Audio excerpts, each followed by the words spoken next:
अस्सलाम वालेकुम, आप देख रहे हैं प्रोग्राम रिपोर्ट कार्ड। मैं हूं अनीना फारूक शेख। आज सबसे पहले हमने बात करनी है एक बड़ी अहम खबर के ऊपर, और ख़बर यह है कि जी कौमी असम्बली के स्पीकर ने इमरान खान के ख़िलाफ़ इलेक्शन कमीशन ऑफ पाकिस्तान को एक रेफरेंस भेजा है तोशा खाना में जो चीज़ें बेची गई उसको बुनियाद बनाकर। अब लिखते हैं स्पीकर कौमी असम्बली और दीगर MNAs जो सिग्नेटरी हैं इस रेफरेंस के ऊपर कि इमरान खान ने अपनी 66 साल ज़िंदगी में इतने पैसे नहीं कमाए जितने वज़ीर आज़म बनने के बाद पहले 2 महीने में तोशा खाना के तोहफे भेजकर कमाए। साथ ही साथ ये तासुर सामने आ रहा है कि इलेक्शन कमीशन ऑफ पाकिस्तान में जो डिक्लेरेशन दी जाती है अपने जो असासाजात हैं उनसे मुतल्लिक, वो इमरान खान साहब जब तक ये तोशा खाना का स्कैंडल सामने नहीं आया उन्होंने वो पूरी मालूमात नहीं दी, इलेक्शन कमीशन में जमा नहीं करवाई। तो इसको बुनियाद बनाते हुए नाअहली का मुतालबा कर दिया है हुकूमत वक्त ने, स्पीकर कौमी असम्बली ने इमरान खान का। उन्होंने कहा जी बददियानती इमरान खान ने की है, जानबूझकर उनको नाअहल किया जाए। अपने तज्जियाकारों से हमारा सवाल कुछ ये है कि क्या तोशा खाना का ये जो सारा मामला है और अब 62(1)F के तहत जो रेफरेंस भेजा गया है इलेक्शन कमीशन ऑफ पाकिस्तान को हुकूमत की तरफ से, ये इमरान खान के लिए फॉरेन फंडिंग से बड़ा मसला बन सकता है? हमारे तज्जियाकार पैनल पर जो आज हमें ज्वाइन कर रहे हैं उनमें है इरशाद भट्टी साहब हमारे साथ, महमूद सरफराज साहबा हमें ज्वाइन कर रही हैं, मज़हर अब्बास साहब हैं, अतर काज़मी साहब और हफीजुल्लाह नियाजी साहब भी हमें ज्वाइन कर रहे हैं। इरशाद भट्टी साहब, सबसे पहले आप कहिएगा क्या समझते हैं आप, क्योंकि आपका मौक़िफ़ ये रहा है कि बहुत सारी तहकीकात हैं अभी जो फॉरेन फंडिंग केस में होनी है और हो सकता है कि पाकिस्तान तहरीक इंसाफ को कहीं ना कहीं ये गुंजाइश मिल जाए कि वो निकल जाए, लेकिन सर तोशा खाना से मुतल्लिक अब जो रेफरेंस दायर किया है इसमें आपकी क्या राय है? जी मैडम शेख, मेरी वाकई आप ठीक कह रही हैं, ये सीरियस मामला है। ये मुझे मेरे ख्याल के मुताबिक फ़ॉरेन फंडिंग से भी या ममनुआ फंडिंग से भी ज़्यादा सीरियस मामला है और इसको इमरान खान को और तहरीक इंसाफ को सीरियस लेना चाहिए। इसके 2 पहलू हैं। पहला पहलू है इखलाकी पोजीशन, इखलाकी पहलू कि हमारा इमरान खान मतलब इनकलाबी इमरान खान, मतलब रियासत मदीना का दाई इमरान खान, मतलब इखलाकी मयार की बुलंदियों पर पहुंचा इमरान खान, मतलब 22 साल से हमें ईया का नाबुदो व ईया का नस्ताईन, मतलब इहदिना सिरातल मुस्तकीम के दर्स देने वाला इमरान खान, जो कल तक कहा करता था कि तोहफे किसी की ज़ाती नहीं बल्कि मुल्क की मलकियत होते हैं, जो कल तक कहा करता था कि जो तोहफे लेने नहीं चाहिए ये वापस जमा करवा देने चाहिए, जो तोहफे लेकर तोहफे छुपाने के हक में नहीं था, उस इमरान खान ने ना सिर्फ तोहफे लिए, ना सिर्फ तोहफे छुपाए, बल्कि तोहफे आगे बेच दिए, जो एक और बड़ी इखलाकी गिरावट की इंतहाई निचला सतह है। अच्छा, दूसरा जो सीरियस मसला बन सकता है मैडम शेख वो ये है कि एक तो इमरान खान साहब और तहरीक इंसाफ ने हमें बताया कि हमने आकर 20% इसकी कीमत थी, 20% अदायगी पर। मैं मैडम शेख इसके हक में नहीं हूँ कि कोई तोहफा करोड़ का आता है, इधर चंद बाबू उसकी 20 लाख लगाकर उसकी 50% देकर, वो आपको पहले ही बताया था, मैं इसे हक में नहीं हूं। लेकिन इमरान खान साहब ने हमें बताया था कि 20% इसकी कीमत थी जो ले जाने के लिए, हमने 50 कर दी।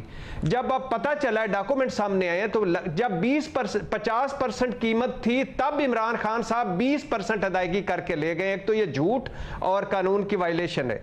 दूसरा ये है कि उन्होंने वाकई जितने अपने 22 साल की जिंदगी में उतने पैसे नहीं कमाए जितने उन्होंने ये तोशा खाना के तहत बेचकर कमाए और डिक्लेयर नहीं किए। और मैडम शेख अब सामने आ रहा है कि उसकी बैंक ट्रांजैक्शंस मौजूद हैं, बैंक ट्रांजैक्शन मौजूद हैं, जहां बेचे हैं वो मौजूद हैं, जो चीजें हैं वो मौजूद हैं, मगर वो उन्होंने डिक्लेयर नहीं किए। तो ये वाकई एक बड़ा मसला और बन सकता है, इसको सीरियस लेना चाहिए। अतर, जब तोशा खाना का स्कैंडल सामने आया तब तो खान साहब ने इखलाकी इसका जवाब बनाते हुए कहा कि मेरे तोहफे मेरे मर्जी, लेकिन अगर अब कानूनी रेफरेंस उन्होंने दायर कर दिया तो क्या आपको लगता है कि कानून से भी वो ऐसे ही निकल सकते हैं बाहर? कोई स्ट्रॉन्ग उनके पास जवाब होगा? देखिए, पहली बात तो ये है कि ये तोशा खाना की स्टोरी हम पहले दिन से सुन रहे हैं इस हुकूमत से, लेकिन अभी तक ना कोई एंटी करप्शन में इन्होंने मुकदमा करवाया, ना कोई नैब के अंदर रेफरेंस दायर करवाया। अगर इतनी ज्यादा इसमें कानूनी मसाइल हैं कि उन्होंने झूठ भी बोला, उन्होंने छुपाया भी, उन्होंने 50% के बजाय 20% दिया, सारे मसाइल मानी, तो फिर तो इसके ऊपर तो क्रिमिनल केस बनता है। क्या जरूरी है कि अपने मनपसंद SHO के सामने ही जाके दरखास्त दी जाए? इलेक्शन कमीशन से कौन सी इनको रिलीफ की ऐसी उम्मीद है कि हर चीज लेके ये फौरन उधर जाते हैं? और दूसरी बात यह है कि भट्टी साहब ने इखलाकी अखलाकी बात की, अखलाकियात बड़ी इंपॉर्टेंट होती है सियासत के अंदर। अब जिस तरह के कानून ये असेंबली पास कर रही है नैब के हवाले से, जिस तरीके से हमजा साहब जनाब उन अदालत में पेश नहीं हुए 2 दिन पहले, हमने रिपोर्ट किया कि जनाब कमर में दर्द है जनाब की, लेकिन इस वक्त वो लंदन पहुंच चुके हैं सफर करके। तो मेरे ख्याल में असल मसला इस वक्त इमरान खान के लिए ये कानूनी मसाइल नहीं, मसला असल इस वक्त इमरान खान है, वो किसी ना किसी तरीके से उनको डिस्क्वालीफाई करवाना चाहते हैं। अभी पहले 2 दिन पहले तक इलेक्शन कमीशन का जो फैसला था वो आखिरी नेल थी कॉफन में कि बस इसके बाद तो अब कुछ नहीं हो सकता। वो लेकिन सर अगर दरमियान में से ऐसे गुंजाइश निकल रही है जिसके ग्राउंड्स बड़े स्ट्रांग हो, तो फिर तो उनको ये करने में, इवन अगर आपकी बात भी मान ली जाए, तो ये करने में बड़ी मदद हासिल होगी। यहाँ पर आप क्या समझते हैं, तेरे ग्राउंड्स मौजूद हैं इन लोगों के पास?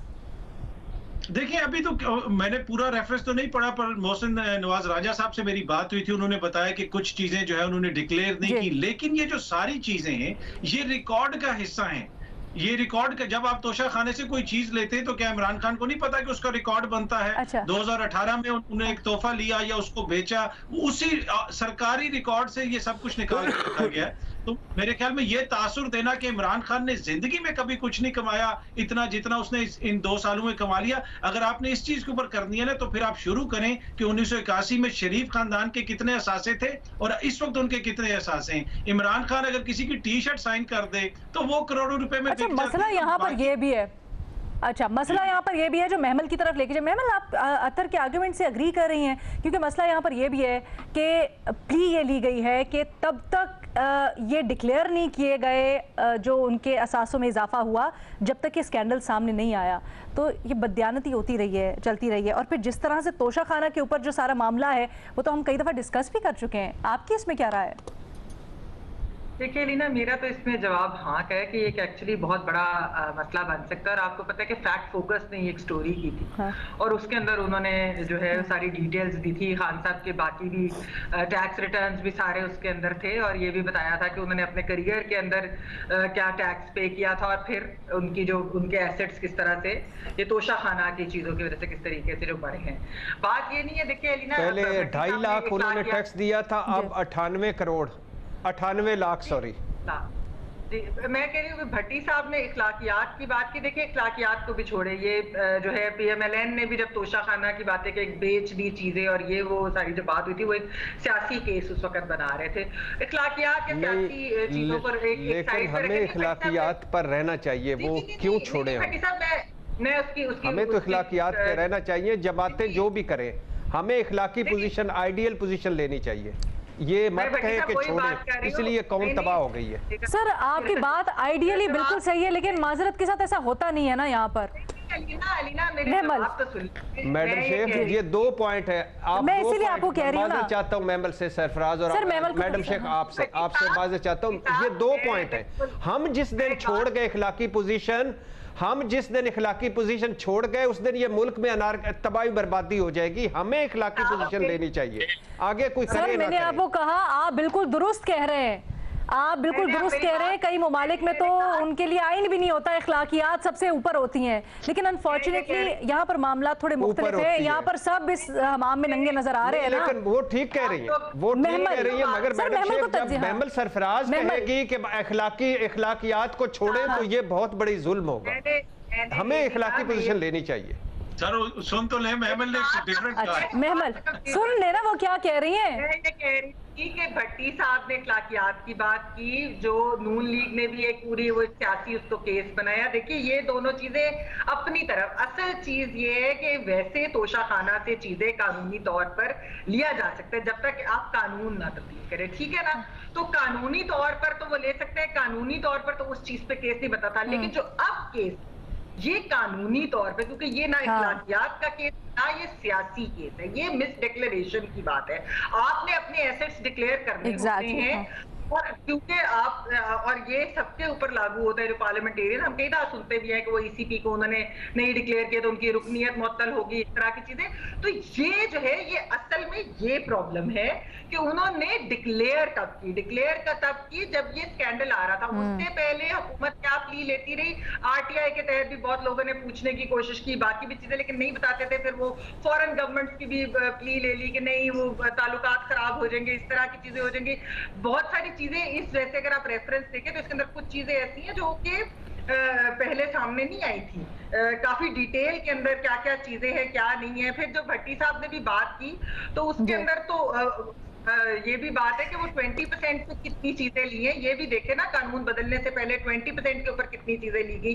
अच्छा, फिर भट्टी साहब देखिए, जिस तरह खान साहब ने, जिस तरह मैंने कहा कि एक्चुअली कानूनी तौर पे तो ठीक है, लेकिन उन्होंने कहा कि मैंने सड़क बनवाई, वो भी फिर हमने बाद में सुना कि सड़क के पता नहीं उन्होंने इतने पैसे दिए थे कि नहीं दिए थे।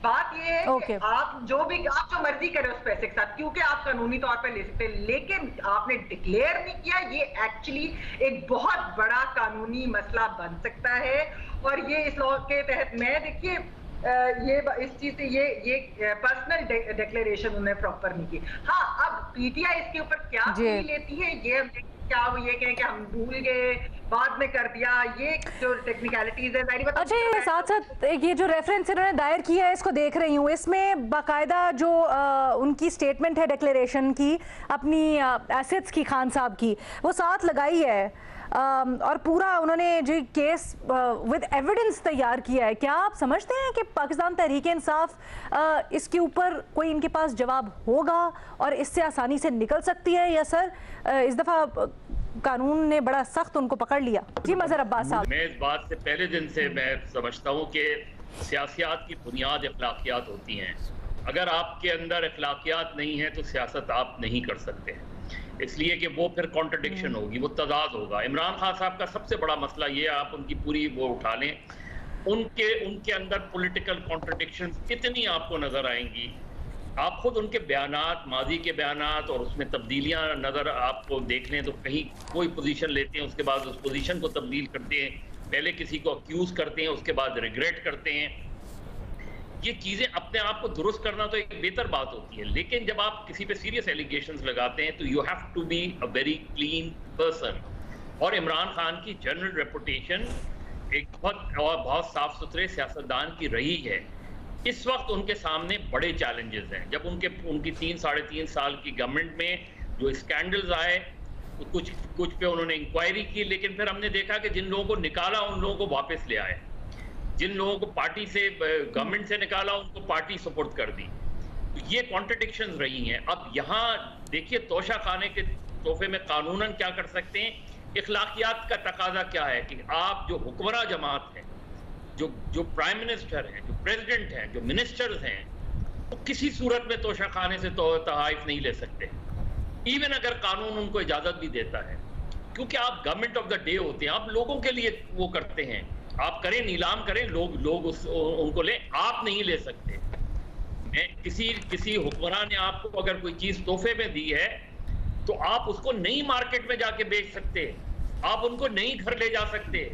यूसुफ रजा गिलानी पे यही सख्त सवाल उठा था उनके ऊपर, और लोगों पे भी, नवाज शरीफ साहब पे। तो ये जो चीजें हैं, जब मेरा ख्याल में ये एक प्रिंसिपल तय करना चाहिए कि कम वोट में किसी रूलर को ये इजाजत नहीं, किसी गवर्नमेंट को इजाजत नहीं होनी चाहिए कि वो तोशा खाने से कोई चीज ले, वो लोगों के लिए छोड़ दें। आम आदमी आए जो बिजनेसमैन है। Sir I think although related, लेकिन वो एक अलग बहस है सर, ये तो हाँ एग्जैक्टली मेरा ख्याल है ये एक अलग बहस है जिसकी तरफ हम जा रहे हैं, ऑल्दो वैलिड, क्योंकि हुकूमत कह भी रही है इसके ऊपर हम आगे जाके जो रूल्स है उसमें तब्दीली करेंगे, बट दैट्स अ सेपरेट बहस। सर अब ये जो सामने लेके आए हैं और ऐसे मालूम होता है कि ये टेक्निकल ग्राउंड्स पे खान साहब की नाअहली की तरफ जा रहे हैं, इसके ऊपर आपकी क्या राय है?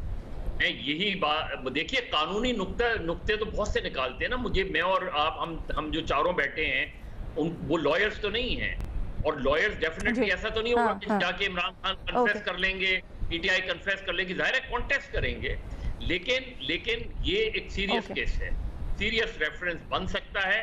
और इमरान खान और पीटीआई को दोनों केसेस में, मैं कहूँगा दोनों केसेस में अपनी लॉयर्स टीम, बहुत ही प्रोफेशनल लॉयर्स टीम रखनी चाहिए उनको। इसको पॉलिटिकल डिबेट के बजाय आप सीधा लीगली, जब आप निकल जाएं इन मुकदमात से, फिर आप जितनी पॉलिटिक्स करनी है, और यही गवर्नमेंट को भी मशवरा है कि भाई पहले रेफरेंस को प्रॉपर बनाएं। न्याजी साहब आपकी इसके ऊपर क्या राय है? क्योंकि अथर साहब कहते हैं कि शायद आप इतने ज्यादा सबूत ना हो, क्योंकि मसला सियासी है, आपको किसी भी तरह से, किसी भी कॉस्ट के ऊपर खान साहब को बाहर करना है सियासत से। देखिए, सीरियस हो या ना हो, लेकिन ये मतलब न्याजी साहब जी मज़े साहब, न्याजी साहब कुछ शामिल गुफ्तगू करते हैं। अलीना, मेरा ख्याल में न्याजी साहब, अलीना जो सवाल है वो बड़ा ट्रिकी है। आम हालात में तो मेरा जवाब इसमें नहीं होना चाहिए था, क्योंकि आपने ये पूछा है और अतर काजी साहब ने यही जवाब दिया है कि नहीं, ममनुआ फंडिंग का केस ज़्यादा ख़तरनाक है। जियो को भी अब आ गया है कि हर 2 सूरतों में इमरान बेचारा मूरद इल्ज़ाम ठहरता है। मैं जवाब हाँ में लूँ या नहीं लूँ, आपने यही पूछा है ना कौन सा केस ज़्यादा ख़तरनाक है, तो अतर का तो जवाब है कि ममनुआ फंडिंग।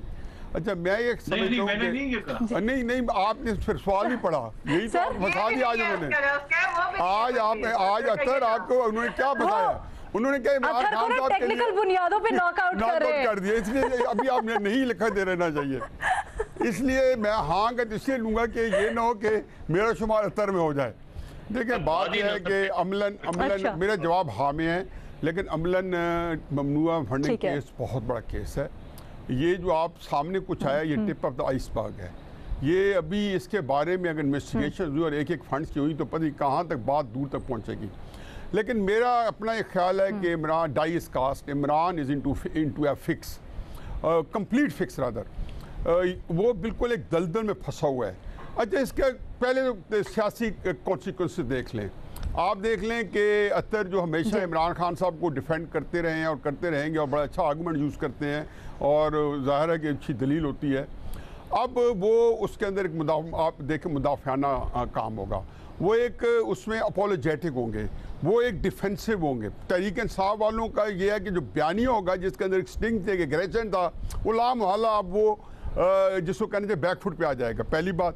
दूसरा जो इसका नुकसान ये है वो ये है कि इनका जो पॉलिटिकल जो एक्टिविज़म है वो अब इमरान खान साहब की ज़ात को बचाने में लग जाएगा, क्योंकि इमरान खान की ज़ात जो है वो अब जो कुछ वो लोगों के ऊपर करते रहे या जो उन्होंने एक बार या बेंचमार्क सेट किया था, जैसे मज़हर साहब ने कहा है, उस बेंचमार्क पे ही लोगों ने इनको नापना तोलना था। वो तो पता चला है जी कि जब इन केसेस की तफसील में जाएँ और से ममनुआ फंडिंग के अंदर मैं आपको बताऊं कि आप ये वाल्टन एयरपोर्ट जो अरबों रुपए की ज़मीनों दी है मुबारक नहान अल नहान की कंपनी को, और फिर जो $2 मिलियन जो है मुबारक नहान अल नहान के नहान मुबारक के यहाँ आए हुए हैं, और इसी तरीके से नहान मुबारक अल नहान उनका पूरा नाम ये है, वो सारे आए हुए हैं। ये बहुत अजीबो गरीब सूरत हाल के दो चार है। मैं आपको छोटा सा बात बताऊँ कि कल के टीपू सुल्तान और सिराजुल दौला जो कि मीर जाफर और मीर का सादिक को और न्यूट्रल्स को वो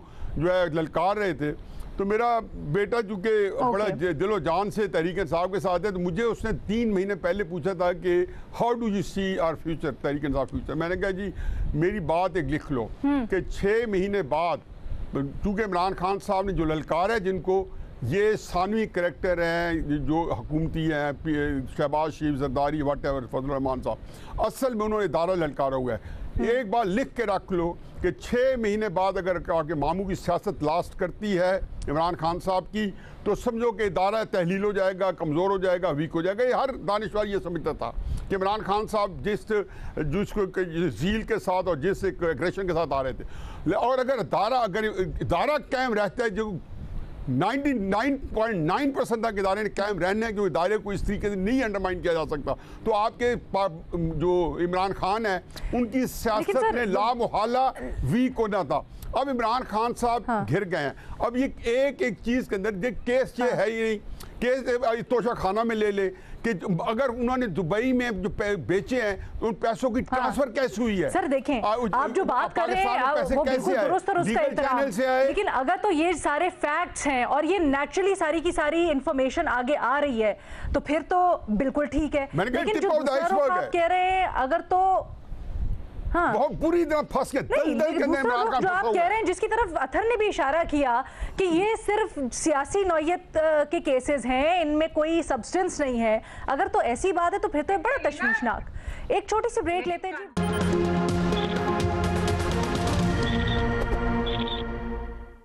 ब्रेक के बाद खुशामदीद। हम बात कर रहे हैं जो नया स्कैंडल सामने आया, रेफरेंस दायर किया गया है इसके ऊपर, उसके सिलसिले में तोशा खाना के सिलसिले में कहा है कि जी इमरान खान क्योंकि बददियानती की है, उन्होंने इलेक्शन कमीशन में अपने एसेट्स डिक्लेयर नहीं किए, उन्होंने तोशा खाना की चीज़ें बेचने के बाद जब तक स्कैंडल सामने नहीं आया, इसलिए उनको नाअहल करार दिया जाए। महमल, ब्रेक पे जाने से पहले कुछ ऐड करना चाह रही थी आप? जी लीना, मैंने कहा कि जो बात मजहर साहब और भट्टी साहब भी बात कर रहे थे ना अखलाकियात, देखिए अखलाकियात बिल्कुल होनी चाहिए। ये हम लोग ऐसा, ये बात नहीं मैंने पहले भी की कि अखलाकियात भी सियासत के अंदर होनी चाहिए, बिल्कुल होनी चाहिए। लेकिन मसला क्या हो जाता है कि अखलाकियात के देने वाले, जिस तरह मदर साहब ने भी कहा कि बहुत ज्यादा सियासी कॉन्ट्रडिक्शन है, वो पता चली जो जो चीजें वो कहते थे उसके बरखिलाफ चीजें की हैं, तो ये फिर हम उनसे एक्सपेक्ट जरूर करते हैं, लेकिन एंड के ऊपर अखलाकियात हम 6 लोग जो बैठे ना, हम पर ही अप्लाई करती हैं।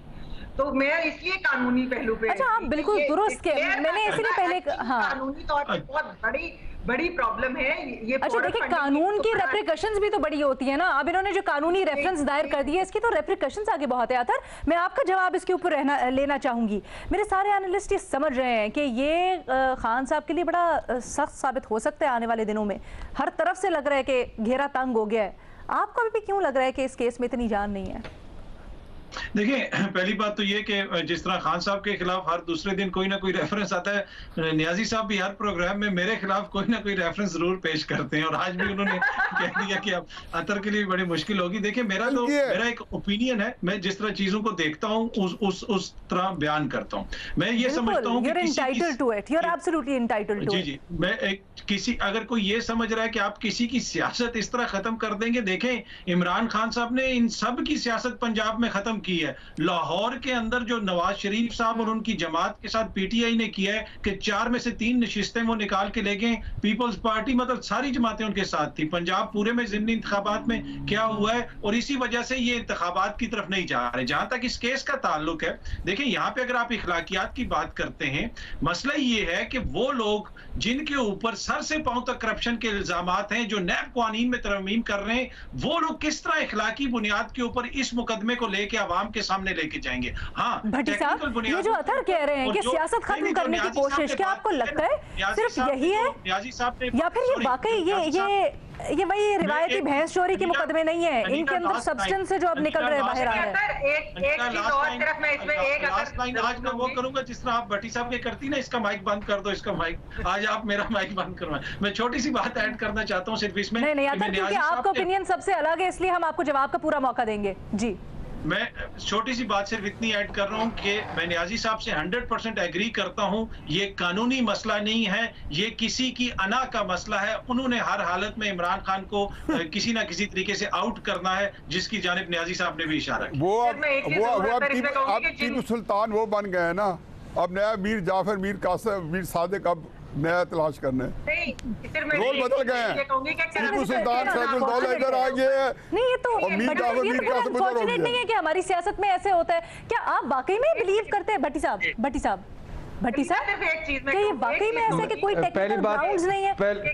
जी महमल, भट्टी साहब माजरत के साथ, महमल प्लीज मेक इट क्विक। नहीं, सिर्फ छोटी सी बात कि जब कन्विक्शन हो जाती है तो वो वैसे ही वो डिस्क्वालीफाई हो जाते हैं, ठीक है ना। करप्शन के इल्जामात हैं, केसेस चल रहे, इल्जामात बहुत से खान साहब पे भी 2018 के इलेक्शनों से पहले थे, उनके वजीर आजम बनने के बाद भी थे। बहुत सारे केसेस हमने देखा था कैसे क्वॉश हुए, कैसे चले हैं।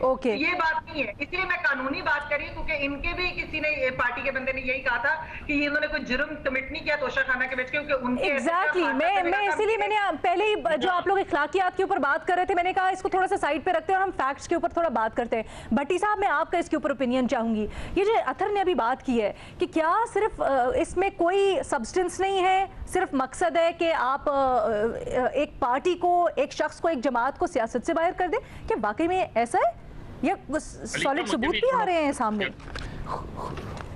जी सर, भट्टी साहब, खुदा के लिए अतर साहब, खुदा के लिए, सब ने वो जो शहरयार अफरीदी ने कहा जान अल्लाह को देनी है, ना करें इस तरह, मिक्स ना करें चीज़ों को। देखें वो तो एक इलादा मिजाइया फिल्म है कि सामने शहबाज शरीफ का राजा रेंटल बैठा होता है, मतलब स्पीकर, साथ जरदारी पेट जिसके चीरने वो बैठे होते हैं, साथ शहबाज जी बैठे, वो छोड़ दे। और ये भी ठीक है कि वो करप्शन में उनके बहुत ज़्यादा इल्ज़ामात हैं, लेकिन बात बुनियादी तौर पे ये है कि क्या अतर साहब कि इसमें मत खुदा के लिए करें। ये न्यूट्रल्स या आर्मी या इस्टेब्लिशमेंट ने इमरान खान को कहा था कि तोहफे लेना, छुपाना और फिर जाके घड़ियां दुकानों पे बेच आना, ये भी कोई निकाल के ले आए। ये उन्होंने कहा था कि बेच आना और फिर बताना भी ना और फिर डिक्लेयर भी ना करना और 50% कानून खुद बनाना और उसमें से 20% ले जाना। ना करें खुदा के लिए इस तरह। इतनी दिन दिहाड़े हर चीज, आप जो बनी गाला के साथ वो जो पहाड़ी के ऊपर से दरख्त गिरा है वो गिरा गए होंगे। ना करें इस तरह, हर चीज उन पे डाल देते हैं आप, हर चीज उन पे डाल देते हैं, कुछ अपने पे भी डालें। जो आपकी हुकूमत में अच्छे काम हुए वो मैंने किए, जो बुरे काम हुए सुन लीजिए, जो बुरे काम हुए वो एस्टेब्लिशमेंट ने किए। या ना करें इस तरह। क्या करते हैं इस मुल्क में रहना है, रहने नहीं देना आपने हमें, नारकी ना फैलाएं जो आपकी जिम्मेदारी। और फिर इखलाकियात को सियासियात से अलहदा ना करें, वरना ये माँ बाप के रिश्ते में इखलाकियात सबसे अहम होती है। इखलाकियात निकाल दें बेटे और माँ के रिश्ते में, बाप और बेटे के रिश्ते में, तो कुछ भी नहीं बचता। लेकिन मेरा ख्याल है वो डिबेट एक अलग है, उसको जरा अलग किसी और दिन के लिए करते हैं। अगर क्यों आप ऐसे करते हैं, हर चीज उनके ऊपर क्यों डाल देते हैं? अलीना मेरा भी सवाल ले लेते, अतर ऐसा कॉम्प्लीकेट से जवाब देता। अलीना मेरा भी ले लेते, अतर ताकि कॉम्प्लीकेट से चले सर साहब का जवाब दे दूं अगर आपकी इजाजत हो। मुख्तसर मेरा सर सब बम्बार्डमेंट कर देते ना अतर के ऊपर। मैं कहती हूं एक करके बेचारे अतर को भी सांस का टाइम देते हैं थोड़ा। In support of Atar Kazmi आप तो दे दे, in support of Atar Kazmi ji sir पहले देखे, चूंकि अतर ने आज अतर काज़मी ने आज चूंकि मेरा एक आर्गूमेंट को अप्रिशिएट किया है, तो मैं तो इनसे बहुत ही मेरा दिल इन पे पसीज गया है। चले सर, पहली बात यह है, पहली बात यह है कि मैंने इनको पहले पॉइंट आउट किया, अब दोनों जन्नत में जाएंगे, अतर भी जन्नत में जाएगा। प्लीज एक मिनट बड़ी साहब, मैंने पहले कहा था कि इनका पॉइंट आउट किया मैंने अतर साहब को कि अतर साहब आपका डॉज हुआ है। आपको उन्होंने सवाल किया है कि कौन सा केस ज़्यादा सीरियस है, तो आपने कहा है कि मनी लॉन्ड्रिंग वाला अपना जो केस है, जो ममनुआ फंडिंग वाला, वो ज़्यादा सीरियस है। अब नहीं वो तो उनको मैं समझा रहा हूँ, वो समझ रहे कि शायद मैंने उनको अंडरमाइन, मैंने कहा जी मैंने इनकी मदद की है। अब दूसरी मैं मदद इनकी एक कर रहा हूँ, अतर काज़मी एक लफ्ज़ है नविश्ते दीवार। बिलावल भुट्टो ने 10 अप्रैल को असेंबली में एक तकरीर की थी और बड़ा खूबसूरत फिक्र था उसमें, पता नहीं आप लोगों ने उसको पूरी कॉम्प्रीहेंड किया या नहीं। उन्होंने कहा जी खान साहब जब शाहजेन बुख्ती साहब हमारे पास आ गए थे तो writing was on the wall. आप अतर काज़मी साहब वो जो सहूलत है जो आप आज सुन रहे हैं भट्टी साहब से, ये सहूलत अब आपसे वापस ले ली गई है। नविश्ते दीवार, writing was on the wall.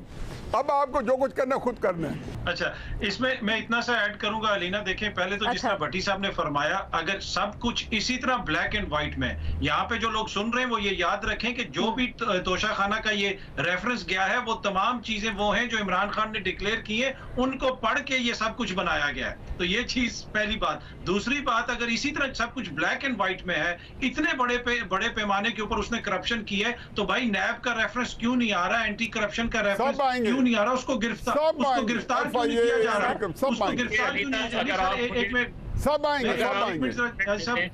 मैं एक छोटी सी बात कर, दूसरी बात ये है कि क्या यहाँ पे जो कुछ होता रहा उसको न्यूट्रल्स करते नहीं रहे? क्या न्यूट्रल्स ने 70 साल में इस मुल्क के साथ जो किया, हमारे साथ किया? भट्टी साहब को नजर आ जाता है कि जनाब न्यूट्रल्स पे आपने क्या बात कर दी, जो 22 करोड़ के साथ न्यूट्रल्स करते रहे सर 70 साल से, वो आपको नजर नहीं आया? जिस दिन इमरान खान की हुकूमत थी उस दिन रात को कौन चला रहा था रियासत, कौन डाल रहा था लोगों का नाम ECL में? अतर काज़मी डाल रहा था। हाय ना खुलवाए, ना जुबान खुलवाए अतर साहब, ना खुलवाए। 3 साल 7 महीने 25 दिन में न्यूट्रल ने जो किया है वो भूल गए आप? बकौल परवेज लाई आपके हितादी जो आपकी नेपियां बदली हैं न्यूट्रल्स ने, वो भूल गए आप? और जो आप जो हुकूमत में आए किस तरह वो भूल गए आप? तरीके अदम एतमाद में आए कैसे वो भूल गए आप? चेयरमैन सेनेट वाला भूल गए आप? सऊदी अरब वाले जब आपसे जहाज वापस ले लिया गया था, अमेरिका से वापस आते हुए एयरपोर्ट पे चादर लेके सोए हुए थे शाह महमूद कुरैशी के साथ, उसके बाद जो इज्जत बहाल हो गई भूल गए आप? जो शामिद कुरैशी ने पंग मारा था कि, और उसके बाद जो वो भूल गए आप, मलेशिया वाला भूल गए आप, और सऊदी अरब वाला, यूएई वाला, कतर वाला भूल गए आप। जनरल बाजवा मेरा सबसे बड़ा सपोर्टर है, मेरी राइट हैंड है, मेरी जान है, जिगर है, दिल है, वो भूल गए आप। हम कई दफा 3 साल 7 महीने 25 दिन में जो कुछ आपके साथ किया वो भूल गए आप। अलीना, मैं मदर साहब और मैं आज अब्सटेन करते हैं, बिल्कुल। सर मैं चाहती हूँ मैं अब्सटेन करते हैं आज। आप ये अच्छी बहस चल रही है, अतर प्लीज मुख्तसरन। पहली बात तो ये है कि भट्टी साहब ने मेरे आर्ग्यूमेंट की तस्दीक कर दी कि हर चीज में न्यूट्रल्स घुसे हुए हैं, आपके सियासी निजाम के अंदर घुसे हुए। तो जब सियासत पे बहस होगी तो फिर उनका जिक्र आएगा, घुसे हुए किया, घुसाया गया, नाराज, फिर उसके ऊपर भट्टी साहब को नाराज नहीं होना चाहिए। आपके दोस्त हैं वो सियासत में घुसे में, तो फिर उनका सियासी किरदार है, उसके ऊपर बहस होगी। कहाँ गए वो दिन, कहते थे तेरी याद में, जाने कहाँ गए वो दिन। हाय हाय अतर साहब, हाय हाय, ये किसने कहा था मेरे मंशूर के साथ है, मेरे साथ है, मेरी खारजा पॉलिसी में है, मेरी दाखिला पॉलिसी में है, मेरे अंदर है, मेरे बाहर है, ये आपके इमरान खान ने कहा। मैं गरीब आदमी तो इसमें कुछ नहीं, मेरे अंदर है, मेरे बाहर है।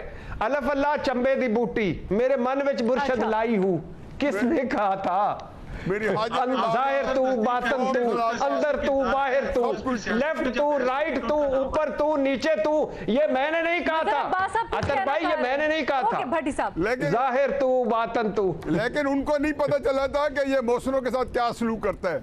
मजहर साहब, वो बहुत ही कोई बेचारे मजहर साहब ठीक है मजहर साहब काफी देर से कुछ कहना चाह रहे हैं। जी मजहर साहब, देखिए बहुत सीधी सी बात यह है कि आप जो भी मिसालें दें जी, अगर आप देखिए, क्योंकि इमरान खान साहब से लोग ये एक्सपेक्ट करते थे कि वो उनका रिकॉर्ड कंप्लीटली क्लीन होगा, और वो खुद ये दावा करते रहे हैं, और लोग भी ये समझते थे, सीरियसली समझते हैं, आज भी समझते हैं, उनकी एक बड़ी तादाद। देखिए पॉपुलैरिटी का ताल्लुक इससे नहीं होता, आप जितने भी पॉपुलर हो जाएं इसका ये मतलब नहीं होता कि आप दुरुस्त भी हैं, आप जितने भी अनपॉपुलर हो जाएं इसका मतलब ये नहीं होता कि आप गलत हैं। ये जो चीज होती है आपका रिकॉर्ड, और इमरान खान अगर कानूनी तौर पे इन दोनों मुकदमात से निकल आते हैं तो वो जाहिर है वो उन लोगों को रिजेक्ट करवाएंगे, उन लोगों के खिलाफ उनका बयानिया मजबूत होगा। लेकिन अगर वो नाकाम होते हैं तो फिर उन्हें एतराफ करना चाहिए कि हाँ उनसे गलती हुई है, उनको एतराफ करना चाहिए कि हाँ वो इस तरह की बातें जो करते रहे हैं वो उसके मुताबिक उन्होंने वो अमल नहीं किया। तो ये एक कानूनी लड़ाई, जहां तक नवाज शरीफ का ताल्लुक है, नवाज शरीफ कन्विक्ट हैं ऑलरेडी, उनको निकलना चाहिए। उनके बारे में जो पीएमएलएन पोजीशन लेती है मैं उससे एग्री नहीं करता। ये कैसे हो सकता है कि आप एक एफिडेविट दे के गए हो और उसके बाद आप लंदन से 2 साल से लंदन में बैठे हुए हो, आते नहीं, अपनी अपील का फैम, ये सारी बातें अपनी जगह दुरुस्त हैं। यहाँ बात हो रही है इमरान खान के फॉरेन फंडिंग केस में इन्वॉल्वमेंट की, और तोशा खाने में वो खुद एडमिट कर चुके हैं कि उन्होंने तोहफे बेचे हैं। वो तोहफे नहीं बेच सकते थे, इखलाकी तौर पे भी नहीं बेच सकते थे। ये जो सूरत हाल है हम कंफ्यूज कर देते हैं। तो पॉलिटिकल लीडर्स को मॉरली बहुत स्ट्रॉन्ग होना चाहिए। अगर आप बहुत स्ट्रॉन्ग सर, मेरा ख्याल है इसमें इबाम है थोड़ा सा, सर मेरा ख्याल है इसमें थोड़ा सा कानूनी तौर पर इबाम है। अगर आप मुझे अलाउ करें, ये नहीं है बेचने का, कुछ नहीं है सर, मुमानियत नहीं है बेचने की। अगर उन्होंने कानूनी तरीके से, यानी जो भी उस वक्त परसेंटेज थी कानून बदलने से पहले 20% और बदलने के बाद 50%, अगर उन्होंने खरीद लिए हैं और उनकी मिल्कियत हो गई है तो वो बेच सकते हैं उसको। सर अलीना, आप अगर रूलर ऑफ द डे हैं, आप अगर हुक्मरान हैं जी, तो अगर कानून भी आपको सहूलत देता है तो आपको वो सहूलत नहीं लेनी चाहिए। अगर कानून आपको इस्तिस्ना देता है। और एक और मजहर भाई एक और बात, मैडम शेख, आप मुझे एक तोहफा देती हैं और आपकी करीबी दुकान वाला आपको फोन करता है कि आपकी घड़ी यहाँ पहुंच गई है, इरशाद भट्टी ने बेच दी है, तो आप अपनी वो घड़ी खरीद लें, तो आपको कैसा लगेगा? सर वो मुझे लगने ना लगने की बात है, लेकिन यहाँ पर हम खालिस्तान कानून की बात कर रहे हैं, क्योंकि एक रेफरेंस दायर और ये किया किसने, ये कर कौन रहा है? ये इमरान खान साहब। देखिए कानूनी तौर पे दो हैं, एक तो जो 20% की वो 50 करके वो 20 में ले गए, दूसरा डिक्लेयर ना किए। 20% से मिसाल दे देता हूं। एक तो जो 50% का 20 में ले गए, दूसरा जो डिक्लेयर नहीं अच्छी तरीके से इसके ऊपर डिबेट की, कानूनी पहलुओं से भी और फिर सियासी पहलुओं से भी। हम जाए उसका एहतराम करते हुए इस डिबेट को यहीं पे क्लोज करते हैं। एक छोटी सी ब्रेक लेनी है, उसके बाद जी आपका मेरा हम सब का मसला है, हम लोग टैक्सेस देते हैं, लेकिन कुछ टैक्स रिलीफ की बात हो रही है यहाँ पर, किसके लिए हो रही है, क्या हो रही है, एकदम दुरुस्त है नहीं है। एक ब्रेक के बाद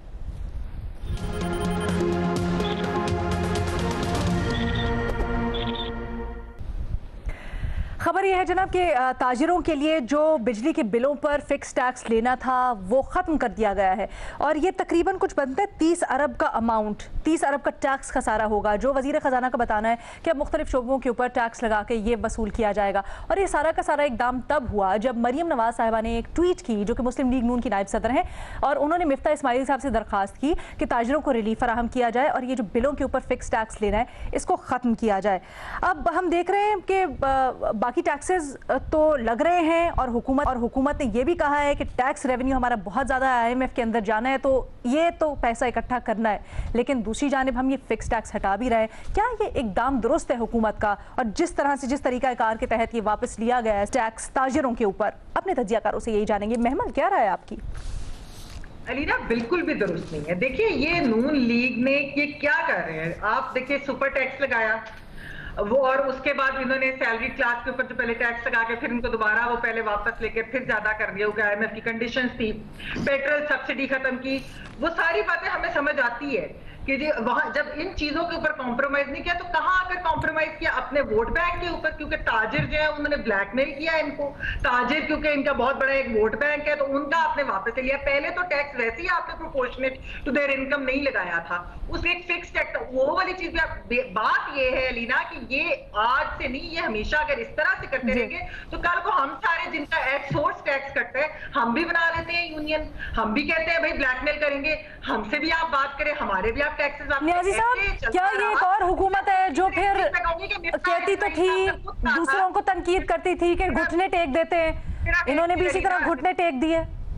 नहीं, सिर्फ एक चीज कहूंगी कि मेरे पास टाइम बड़ा कम है, माजरत के साथ। नियाजी साहब, अलीना, ये बड़ा कैच-22 सिचुएशन है। ये मेरा ख्याल है कि मैं जनरल अयूब खान के बारे में सुनते थे माशाअल्लाह का, तो सबसे पहले दुकानदारों से टैक्स इकट्ठा करने की कोशिश की गई। ज़ियाउल हक के वक्त में तो हमें खुद पता है, मुशर्रफ साहब के वक्त में बाकायदा बावर्दी लोग गए और सारे शालमी जो लाहौर के अंदर बड़ी बड़ी मार्केटें हैं वहाँ से उनके खाते बोरी में पकड़ के ले गए। इमरान खान साहब ने यही किया, पिछली हुकूमतों में नहीं, हर हुकूमत ने अटैम्प्ट की। मेरा नहीं ख्याल कि किसी हुकूमत के अंदर अभी इतनी ताकत आई है कि ये जो है ना कहना यहाँ पे बैठ कर बड़ा आसान है। आप इन दुकानदारों के जो जो जो स्ट्रेंथ है या इन्होंने हमेशा न्यूट्रलाइज कर लिया। फिर इसमें एक और जेन्युइन प्रॉब्लम भी है कि कई दुकानदार जिसमें कि फर्क 10% 5% वो बहुत छोटे हैं और वो बेचारे खामखा फंस गए हैं इस सारे उस मेरठ में, तो इसलिए बड़ा मुश्किल है। मेरा नहीं ख्याल तो सर कोई तरीकाकार बनाया जा सकता था ना? मुमकिन ही नहीं था। मजहर अब्बास साहब, नहीं, बिल्कुल गलत फैसला है। देखिए एक तरफ लोगों पे आप टैक्स लगा रहे हैं, दूसरी तरफ अपने लग्जरी आइटम्स को जो है वो छूट दे रहे हैं। एक तरफ लोगों पर बिजली के बिल पे मजीद टैक्स लगा रहे हैं, दूसरी तरफ आप ताजरों को पहले तो ये बताएं ताजरों से टैक्स वसूल कितना किया जाता है, कारोबारी लोगों से टैक्स वसूल कितना किया जाता है, वो कितना टैक्स देते हैं, कितना चोरी करते हैं, ये तो बताएं जरा। एक मतलब रिलीफ देने की कोई जस्टिफिकेशन तो हो। इस मुल्क के करोड़ों लोग जिस तरीके से उनके ऊपर जो है वो आप बोझ डाल रहे हैं, जिस तरह अभी जो दवाओं की कीमतें बढ़ने वाली हैं दोबारा माशाल्लाह 3-3.5 साल में जितनी बढ़ी हैं और बढ़ने जा रही हैं, तो लोगों को तो रिलीफ दें। हम इस लड़ाई में हैं कि किसको डिस्क्वालीफाई किया जाए, किसको नहीं किया जाए, किस पर इल्जाम लगाया जाए। लोगों को रिलीफ दे नहीं रहे हैं और दे किनको रहे हैं?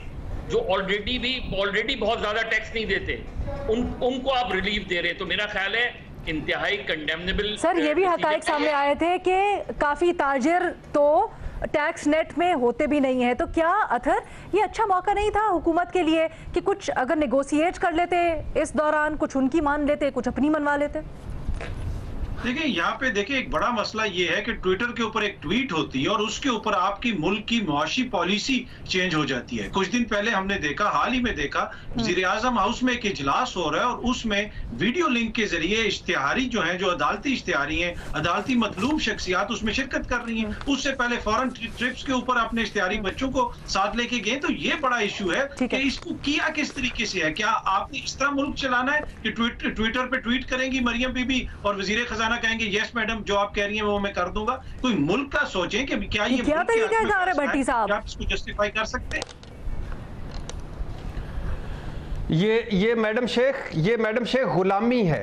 ये है ज़ेनी गुलाम इब्ने गुलाम। ये मरियम नवाज थी, हाउस ऑफ शरीफ का कोई नाबालग छोटा सा बच्चा भी मिफ्ता इस्माइल साहब को फोन करके कह देता तो वो टैक्स हटा देते। हाँ कह रहे हैं। ये मरियम नवाज साहबा से 15 अरब मरियम नवाज साहबा से और 15 अरब मिफ्ता इस्माइल साहब से ले। दूसरी बात यह है कि अकलियत को निकाल कर हमारे ताजर जखीरा अंदोज हैं, टैक्स चोर हैं, 2 नंबर हैं, 2 नंबर नहीं 18 नंबरी माल बेचने वाले हैं। Panama leaks, Pandora leaks, Swiss leak, Dubai leak, सब में ताजर हैं। 24 करोड़ के मुल्क में 24 लाख भी टैक्स नहीं देते। चूंकि हाउस ऑफ शरीफ सारे ताजर हैं, इन्होंने तिजारत बजरिया सियासत की, लिहाजा इन ताजरों का मसला इनको समझ आएगा, बाकी किसी का नहीं।